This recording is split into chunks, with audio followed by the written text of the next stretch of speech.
How's it going, guys? John here from the Killer Bits, and in this video we are checking out the best looking indies that hit Kickstarter during the month of October.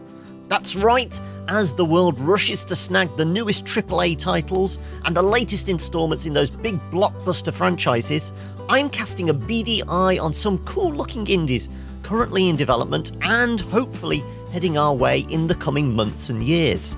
So without further ado, here's my list of games you should be keeping tabs on. It was a dance, a game, an eternal chess game whose outcome would determine the lives of millions. First up is Shadow of the Mask, a point-and-click adventure game from Spanish studio Tetera y Kiwi. You play as Detective Alanis, a hard-boiled cop living in a dystopian city where the golden age of superheroes is dead and buried. And all that is left is a world filled with corrupt corporations, conspiracies, and corpses for you to investigate. As you probably already know, I'm a sucker for a good point and click, but the thing that really grabbed my attention about this project is its art style. With its distinctly European comic book visuals bringing the streets of Emerald City to life in all their dark and gritty glory, I'm intrigued to see where the devs take the story. And if you fancy doing a spot of investigating yourself, you can check out the demo that is available on Steam or directly through their Kickstarter page. Shadow of the Mask is on the case and currently hunting for 80,000 euros in funding. Though, with just over a week to go, it looks like the team may be running out of leads, which would be a crime, as I'd hate to see this one slip away.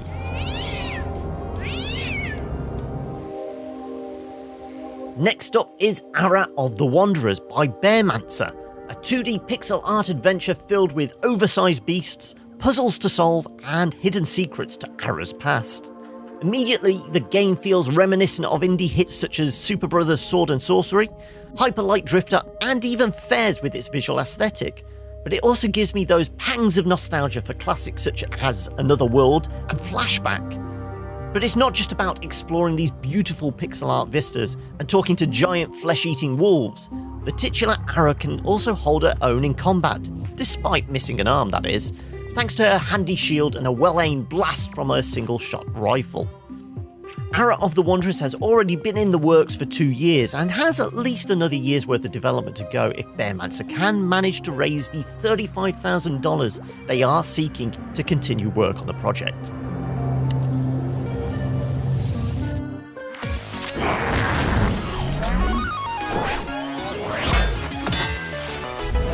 Let's do this! Uncovering the next spot on our list is Relic Hunter's Legend, an online co-op looter shooter from the creators of Chroma Squad, Dungeonland, and the original Relic Hunter Zero. Team up with 3 of your friends to uncover the past and defeat the evil Duke Dukan in this colourful, free-to-play RPG shooter. That's right, the team at Rogue Snail are determined to make this a free-to-play game, just like Relic Hunter Zero, and have decided to go the Kickstarter route to remain independent during development and deliver on this pledge. This is something they feel incredibly strongly about, and designer-producer Mark Venturelli went into depth about it in a recent devlog post. We come from Brazil, right? So we're not a super rich country. We're not one of the poorest either, but even here, I know a lot of people who don't have access to paying games. They don't have access to purchasing games. And free games makes it possible for people to get together, to play together. And you want that in an online game. So if you're after a time-traveling RPG blast that looks like something out of a Saturday morning cartoon, which you can play with your friends, then Relic Hunter's Legend is definitely one to keep an eye on. And of course, those who manage to get in there and back the project will get themselves early access to the game ahead of its 2019 launch. The Relic Hunter's Legend Kickstarter campaign wrapped up on the 5th of November, snagging about $55,000 in crowdfunding, surpassing their initial target of $50,000. Congratulations, guys, and we look forward to running and gunning with Pinky, Jimmy, and the rest of the gang sometime in 2019. Jimmy! Buddy! Pal. Not now, Pinky. I'm reconfiguring my elite pistol. This new build should increase my DPS by 2%. But this chart's gonna tell us our destiny. I believe we make our own destiny. When we find all of the legendary relics and overthrow the... Okay, bye. Moving on, and we are travelling down a treacherous road filled with Pokemon-esque creatures and casually discarded firearms in Jack and Casey, or Cassie, I'm not quite sure, from freelance pixel artist Shout. Pitched as an inventory action game, Jack and Casey turns collecting and organising your backpack into a frantic real-time puzzle game. Like Tetris, but with JRPG combat, you will be constantly spinning and flipping objects trying to get them to fit snugly together so you can maximise your loot hoarding capabilities. All whilst making sure your weapons are fully loaded and your little stove is cooking up the next restorative meal. Every encounter you make on the road requires both quick thinking and a bit of careful planning, as Casey will grab whichever object, be it a weapon or otherwise, is first to hand. So if you run out of bullets, forget to pull the pin on that grenade, or even just start lobbing bits of scrap metal at your enemies, you're going to be in for a tough time. Born out of a Ludum Dare prototype, this game is simple yet incredibly addictive, and you can try it out for yourself right now in the extensive demo available on itch.io or through the Kickstarter page. At the time of recording, Jack and Casey still has a couple of weeks to run on its campaign, but has already blown through its target of $14,000 and is well on its way to clearing its first of several stretch goals. Remember folks, it's dangerous to go alone. Be sure to take this, your walking, talking storage unit with you, packed to the gills with ammo and sweetgrass.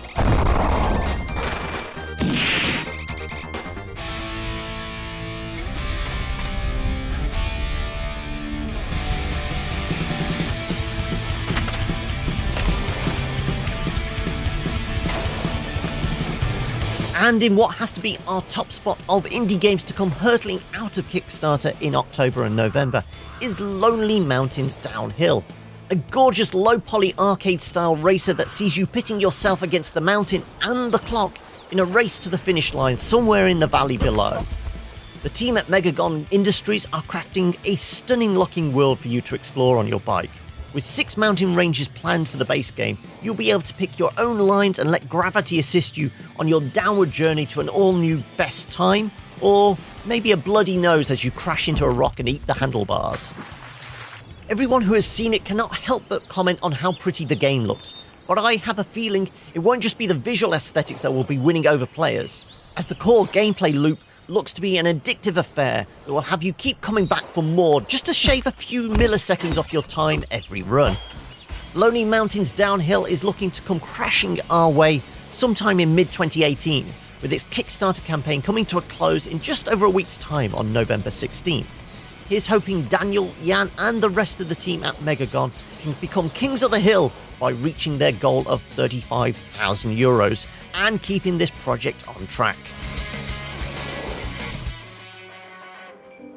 Also, before we go, I did want to throw out a few notable mentions for a few more projects that hit Kickstarter during October, including Delac and Faye Dance of Death, a retelling of the Whitechapel murders as investigated by none other than Arthurian legends Sir Lancelot and a canine version of Morgana Le Fay. I see nothing here connecting this to the heart. You do not think the missing blood curious? Unearned Bounty is an online ship-to-ship combat game that sees you and your friends taking to the high seas as pirates in search of fame and fortune. Set sail for battle! And I can tell you from first-hand experience, this is a lot of fun. Son of a biscuit eater!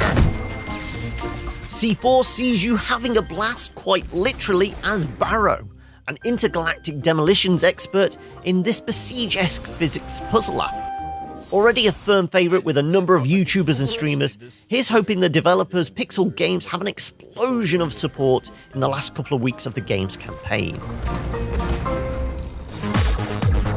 Arena 3D from solo developer Mike Bushell is a pretty slick looking twin stick that will not only have you shooting at Tron-like enemy tanks in Geometry Wars style combat, but also playing hide and seek with them in Pac-Man style mazes and tower defense arenas. If you fancy trying it out for yourself, there is a demo available up on Steam at the moment. And last but not least, the Oliver twins return with not so much a Kickstarter for a new game, but an opportunity for fans of their eggy hero Dizzy to own him once again, this time on a physical NES cartridge of all things, in Mystery World Dizzy. So there you have it, my top picks of the indie games to launch on Kickstarter during October. Let me know what you think of these games, and do let me know if you spot any new projects appearing on the crowdfunding sites in November that you think I should be talking about next time. I do want to wish the developers I've mentioned good luck with their campaigns and the continued development of their projects. As always, I will leave links in the description below so you can find out more information about all the games in this video for yourself. And if you've enjoyed the vid, drop us a like, get in touch on any of the socials over at the Kilobits, maybe consider subscribing for more first impressions and early peeks at upcoming indie games worth putting on your radar. Alright, until next time folks, I've been John from the Kilobits, and I will catch you later. Bye!